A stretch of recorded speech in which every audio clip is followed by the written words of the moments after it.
Hello students, today we are going to see the balancing of redox reaction by oxidation number method in acidic medium. Redox reaction balance करण्यासाठी तुमच्या textbook मध्ये steps दिलेले आहेत. आता ह्या ज्या steps आहेत त्या बाय हार्ट पाठ करण्याची गरज नाही, फक्त प्रत्येक स्टेप मध्ये तुम्हाला काय करायचं आहे हे का जर तुम्ही व्यवस्थित समजून घेतलं तर कुठलीही रेडॉक्स रिॲक्शन तुम्हाला बॅलन्स करता येईल. तर आता ह्या ज्या स्टेप्स आहेत त्या समजून घेत असताना ह्या स्टेप्स मी एक्सप्लेन करणार आहे आणि साइड बाय साइड त्या स्टेप्सचा वापर करून आपण एक न्यूमेरिकल सुद्धा सॉल्व करणार आहोत. Okay, so the given redox unbalanced redox equation is as CuO plus NH3 gives Cu plus N2 plus H2O and the medium of the reaction is acidic. So first step is that first write the given unbalanced equation of the redox reaction as it is and balance all the atoms other than oxygen and hydrogen in the redox equation. पहिल्यांदा दिलेलं redox equation आहे तसं लिहून घ्या आणि oxygen आणि hydrogen सोडून राहिलेले जे काही ॲटम्स असतील त्यांचं बॅलन्सिंग करा. तर आता ही स्टेप आपण करूया. CuO plus NH3 gives Cu plus N2 plus H2O. आता आपण अनबॅलन्स्ड इक्वेशन आहे तसं लिहून घेतलेलं आहे. याच्यानंतर आपल्याला ऑक्सिजन आणि हायड्रोजन सोडून राहिलेले जे काही ॲटम्स आहेत ते बॅलन्स करायचे आहेत. पहिल्यांदा पहिला रिॲक्टंट पहा. पहिला रिॲक्टंट आहे CuO. आता याच्यामध्ये ऑक्सिजन आणि हायड्रोजन सोडून आपल्याला कॉपर दिसतंय. रिॲक्टंटच्या साईडला कॉपरचे नंबर ऑफ ॲटम्स फक्त सिंगल दिसत आहेत. या ठिकाणी प्रोडक्टमध्ये सुद्धा सिंगल आहे म्हणजे ऑलरेडी बॅलन्स आहे. Then second reactant is NH3. NH3 याच्यामध्ये ऑक्सिजन आणि हायड्रोजन सोडून नायट्रोजन दिसतोय. नायट्रोजनचे नंबर ऑफ ॲटम्स रिॲक्टंटच्या साईडला सिंगल आहे, प्रोडक्टच्या साईडला 2 दिसत आहेत. आता या ठिकाणी मात्र तुम्हाला बॅलन्स करण्यासाठी NH3चा कोएफिशियंट 2 घ्यावा लागेल म्हणजे या ठिकाणी रिॲक्टंटच्या साईडला सुद्धा नायट्रोजनचे 2 ॲटम्स होतील आणि प्रोडक्टच्या साईडला सुद्धा 2 होतील. ठीक आहे, तर या प्रकारे आपण ऑक्सिजन आणि हायड्रोजन सोडून राहिलेल्या ॲटमचं बॅलन्सिंग केलेलं आहे. आता पहिल्या स्टेपमध्ये तुम्हाला अजून काय करायचं आहे बघा. Identify the atoms that undergoes change in oxidation number. तुम्हाला असे ॲटम्स आयडेंटिफाय करायचे आहेत की ज्यांचा ऑक्सिडेशन नंबर बदललेला आहे. आता हे करण्यासाठी तुम्हाला काय करावं लागेल तर पहिल्यांदा सर्व इलेमेंटच्या ॲटमचे ऑक्सिडेशन नंबर लिहून घ्यावे लागतील. आता या ठिकाणी मात्र तुम्हाला तुमच्या रेडॉक्स रिॲक्शन या टॉपिकमध्ये ऑक्सिडेशन नंबर फाइंड आउट करण्यासाठी जे रूल्स दिलेले आहेत ते रूल्स बाय हार्ट पाठ असणं आवश्यक आहे. तर आता आपण पहिला रिॲक्टंट बघूया. पहिल्या रिॲक्टंटमध्ये ऑक्सिजनचा oxidation number by rule constant आहे आणि तो आहे -2. मग आता आपल्याला कॉपरचा कॅल्क्युलेट करावा लागेल. ऑक्सिडेशन नंबर फाइंड आउट करण्याच्या रूलप्रमाणे कुठल्याही न्यूट्रल कंपाऊंडमध्ये सर्व ॲटमच्या ऑक्सिडेशन नंबरची ॲडिशन ही नेहमी 0 असते. तर इथं CuOच्या डोक्यावरती कुठलाही चार्ज नसल्यामुळं इथं सुद्धा सर्व ॲटमच्या ऑक्सिडेशन नंबरची ॲडिशन 0 येणार आहे. मग आता आपल्याला कॉपरचा ऑक्सिडेशन नंबर फाइंड आउट करण्यासाठी इक्वेशन काय लिहावं लागेल बघा. Oxidation number of copper. Oxidation number हा पूर्ण वर्ड न लिहिता मी शॉर्ट फॉर्म ON असा केलेला आहे. Oxidation number of copper plus oxidation number of oxygen तो किती आहे -2 इज इक्वल टू 0 म्हणजेच ऑक्सिडेशन नंबर ऑफ कॉपर या ठिकाणी किती येईल +2. So the oxidation number of copper in CuO it is +2. या प्रकारे आपण पहिल्या रिॲक्टंटमध्ये कॉपरचा ऑक्सिडेशन नंबर फाइंड आउट केला. Then second reactant NH3. हायड्रोजनचा बाय रूल कॉन्स्टंट आहे हायड्रोजन +1. नायट्रोजनचा कॅल्क्युलेट करूया. इथं सुद्धा NH3 न्यूट्रल कंपाऊंड आहे. सर्व ॲटमच्या ऑक्सिडेशन नंबरची ॲडिशन 0 येणार. सो इक्वेशनचं स्टेटमेंट या ठिकाणी काय येईल बघा. The oxidation number of nitrogen plus oxidation number of hydrogen is equal to 0. आता हायड्रोजनचे नंबर ऑफ ॲटम्स 3 आहेत आणि ऑक्सिडेशन नंबर हायड्रोजनचा +1 आहे is equal to 0. So the oxidation number of nitrogen हे 3 × +1 +3 होणार आणि इक्वल टूच्या त्या साईडला गेल्यानंतर ते -3 होणार. म्हणजे नायट्रोजनचा ऑक्सिडेशन नंबर NH3 मध्ये किती आलेला आहे? -3. ठीक आहे. जसे आपण रिॲक्टंटचे ऑक्सिडेशन नंबर्स फाइंड आउट केले तसेच प्रोडक्टच्या साईडला सुद्धा आपण प्रत्येक एलिमेंटचा ऑक्सिडेशन नंबर लिहिणार आहोत. आता या ठिकाणी पहिला प्रोडक्ट आहे copper. Copper it present in uncombined state आणि अनकंबाइंड स्टेटमध्ये कुठल्याही ॲटमचा ऑक्सिडेशन नंबर 0 असतो म्हणून कॉपरचा या ठिकाणी ऑक्सिडेशन नंबर काय येणार आहे? 0. Then N2, the oxidation number of nitrogen in N2. Here N2 is present in elemental form. So here also oxidation of number of nitrogen is 0. Hydrogen by rule constant +1, oxygen -2. मग आता आपण oxidation number कुणाचे बदललेले आहे ते पाहूया. Copper रिॲक्टंटच्या साईडला +2 आहे, प्रोडक्टमध्ये 0 झाला, +2 to 0. ऑक्सिडेशन नंबर काय झालेला आहे? डिक्रीज झालेला आहे. म्हणजे इथं कॉपरचं काय झालेलं आहे? रिडक्शन. ठीक आहे. आता नायट्रोजनचा पहा. नायट्रोजनचा रिॲक्टंटच्या साईडला -3 आहे आणि प्रोडक्टच्या साईडला तो काय झालेला आहे? 0 झालेला आहे. -3 to 0. ऑक्सिडेशन नंबर वाढलेला आहे म्हणजेच इथं नायट्रोजनचं काय झालेलं आहे? ऑक्सिडेशन. तर पहिल्या स्टेपमध्ये आपल्याला ऑक्सिडेशन नंबर कुणाचे बदललेले आहेत असे ॲटम्स आयडेंटिफाय करून ते ब्रॅकेटनं कनेक्ट करायचे होते तर ते आपण कनेक्ट केलेले आहेत. ठीक आहे. आता सेकंड स्टेपमध्ये तुम्हाला काय करायचं आहे बघा. Find out the increase in oxidation number per atom and also the net increase in the oxidation number. Increase in oxidation number per atom, ज्याचं ऑक्सिडेशन झालेलं आहे अशा ॲटमचं ऑक्सिडेशन होताना ऑक्सिडेशन नंबर पर ॲटम कितीनं इन्क्रीज झाला आणि त्याचबरोबर नेट इन्क्रीज ऑक्सिडेशन नंबरमध्ये कितीनं झाला तो शोधून काढायचा आहे. तर या ठिकाणी आपण ही स्टेप लिहूया. इन्क्रीज इन ऑक्सिडेशन नंबर कुणाचा इन्क्रीज झालेला आहे? नायट्रोजनचा. Increase in oxidation number of nitrogen per atom. Nitrogen -3 to 0 झाला म्हणजेच या ठिकाणी 3 तो काय झालेला आहे? इन्क्रीज झालेला आहे. आता increase in oxidation number per atom calculate केल्यानंतर आपल्याला नेट इन्क्रीज कॅल्क्युलेट करायचा आहे. नेट इन्क्रीज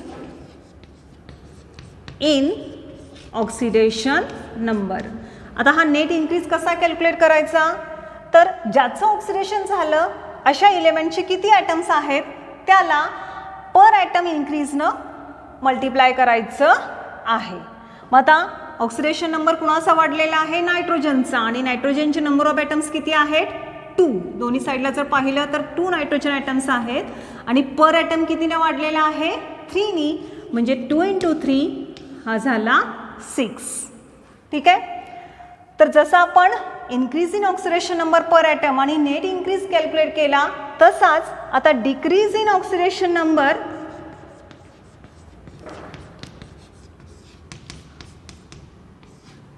ऑफ कुणाचा डिक्रीज झालेला आहे? कॉपरचा. कॉपर पर ॲटम पाहूया. कॉपर +2 to 0 झालेला आहे. +2 to 0 म्हणजे पर ॲटम डिक्रीज कितीनं झालेला आहे? 2 नी. जसं आपण नेट इन्क्रीज कॅल्क्युलेट केला त्याच प्रकारे net decrease in oxidation number calculate करायचा आहे. हा कॅल्क्युलेट करण्यासाठी सुद्धा ज्याचं रिडक्शन झालं त्याचे नंबर ऑफ ॲटम्स किती आहेत त्याला पर ॲटम डिक्रीजनं मल्टिप्लाय करायचं आहे. आता कॉपरचे नंबर ऑफ ॲटम्स फक्त 1 आहे आणि नेट डिक्रीज पर ॲटम 2 आहे म्हणजे हे 1 × 2 किती झालं? 2. मग आता जर तुम्ही पाहिलं तर नेट इन्क्रीज 2 × 3 6 आहे आणि नेट डिक्रीज 2 आहे. मग आता आपल्याला सेकंड स्टेपमध्ये काय करायचं आहे तर नेट इन्क्रीज आणि नेट डिक्रीज इक्वल करण्यासाठी सुटेबल फॅक्टर शोधून काढायचा आहे की जो दोन्ही नेट इन्क्रीज आणि नेट डिक्रीज इक्वल करेल.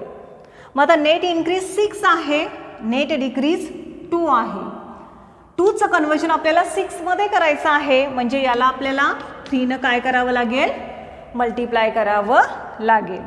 म्हणजेच जिथं डिक्रीज झालेलं आहे रिडक्शन झालेलं आहे तिथं तुम्हाला काय करावं लागेल 3 मल्टिप्लाय करावं लागेल. या ठिकाणी आपण ही स्टेप्स लिहूया. To make net increase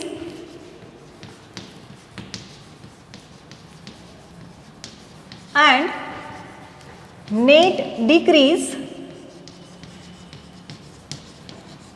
equal multiply decrease in oxidation number by 3. जिथं ऑक्सिडेशन नंबर डिक्रीज झालेला आहे तिथं आपल्याला 3 ने मल्टिप्लाय करावं लागेल. म्हणजेच आता इक्वेशन कसं येईल बघा.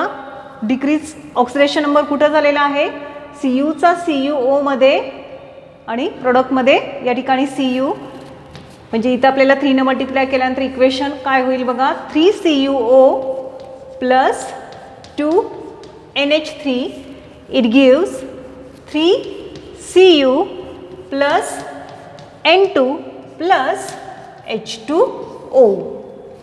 तर आपण सेकंड स्टेपमध्ये सांगितल्याप्रमाणे हे जे कोइफिशियंट आहेत ते कोइफिशियंट इक्वेशनमध्ये इन्सर्ट केलेले आहेत.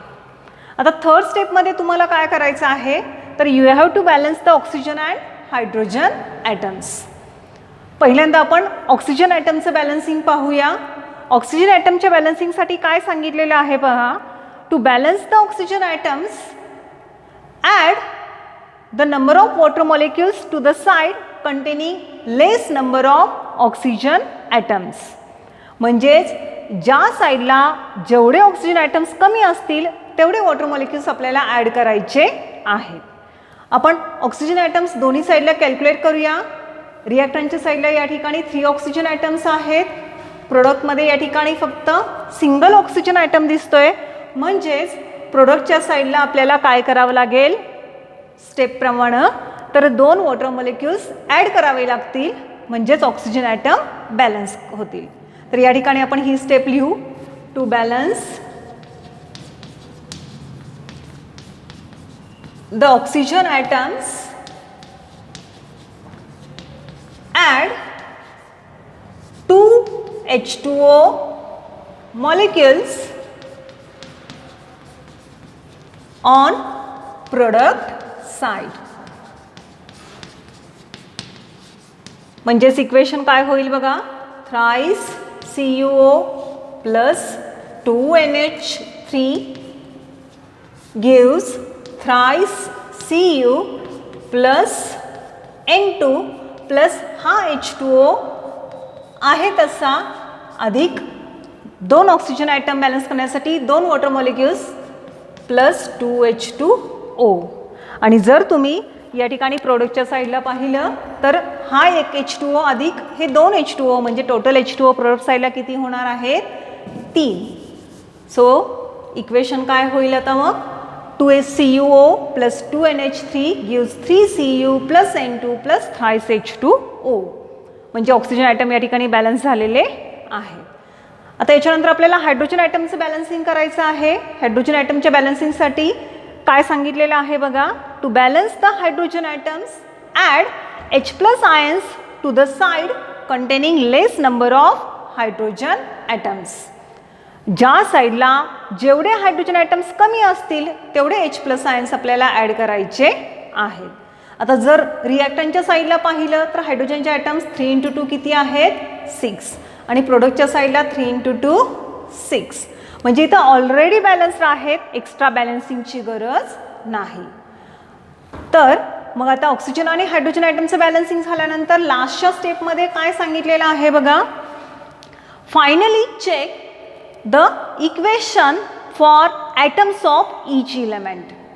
प्रत्येक इलेमेंटचे ॲटम्स दोन्ही साईडला इक्वल आहेत का नाही ते तुम्हाला चेक करायचं आहे.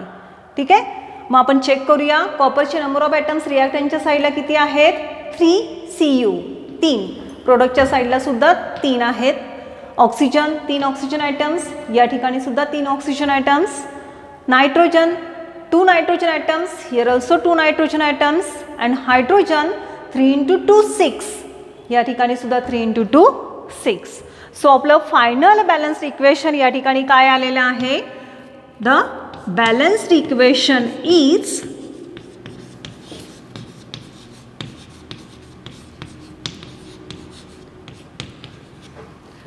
thrice CuO plus 2NH3 gives thrice Cu plus N2 plus